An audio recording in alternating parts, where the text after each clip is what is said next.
Հիմա երրորդը, որը ես ցանկանում եմ տալ ձեզ, այս երկուսը հասարակական ծառայության համար էին, ասացեք հասարակական ծառայություն, մյուս լեզուն, որին ես ցանկանում եմ անցնել, վերաբերվում է մեր անձնական ընթացքին, բոլորդ ասացեք անձնական ընթացք, լավ, համար երրորդ, լեզուներ բարեխոսության համար, բոլորդ ասացեք լեզուներ բարեխոսության համար, Հռոմեացիներին 8:26-ից 28-ում ես կկարդամ ձեզ համար, խնդրում եմ մի բացեք այստեղը, ես կկարդամ նոր կենթանի թարգմանությունից։ Եվ Սուրբ Հոգին օգնում է մեզ մեր տկարություններում։ Ո՞րն է մեր տկարությունը, քանի որ մենք նույնիսկ չգիտենք։ Համար առաջինը, ինչի համար պետք է աղոթենք, եւ համար երկրորդ, ոչ էլ ինչպես պետք է աղոթենք, բայց Սուրբ Հոգին աղոթում է մեր համար հառաչանքներով, որոնք մենք չենք կարող արտահայտել բառերով, հորդաբաշխ խոսքով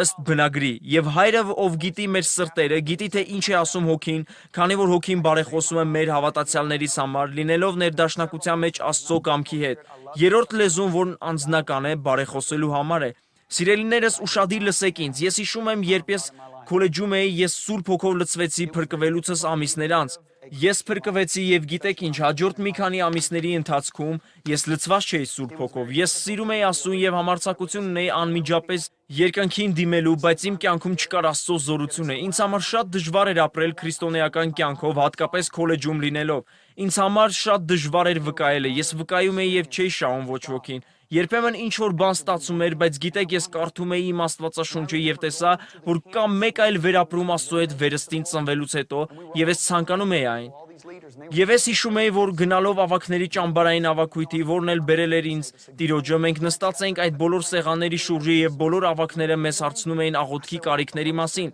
Մի տղա ասաց. «Աղոթեք ինձ հետ ապրող տղան փրկվի», եւ նրանք ասացին. «Հիանալի է»։ Մեկ այլ տղա ասաց. «Աղոթեք, որ հանձնեմ կիսամյակային քննությունները», իսկ հետո նրանք եկան ինձ մոտ։ Ես ասացի այն ինչի մասին, որ Սուրբ Հոգին եւ Աստվածաշունչն է խոսում, որ մենք կարող ենք լեզուներով խոսել։ Նրանք ասացին. «Եղբայր, մենք հետո կխոսենք քեզ հետ»։ Ես չգիտեի եւ իմ ընկերը հրեց ինձ. «Ջոն, այս ինչ ես անում, նրանք չեն հավատում դրան»։ Ես ասացի. «Ինչ, դա Աստվածաշունչում է գրված»։ Նա ասաց. «Նրանք չեն հավատում դրան»։ Այսինքն նրանք չէին հավատում Աստվածաշունչին։ Ես իմ կյանքի 19 տարիների ընթացքում դժոխքում էի գնում, հաճախելով մի եկեղեցու, որտեղ ամեն բան սխալ էին մեկնաբանում, հասկանում եք ինչ եմ ասում։ Նրանք չեն հավատում դրան։ Ես հուսախաբված եմ, որովհետև ես ինչ որ բան եմ ցանկանում։ Ցանկացած մարդ, որ լցված չէ Սուրբ Հոգով եւ լեզուներով չի խոսում,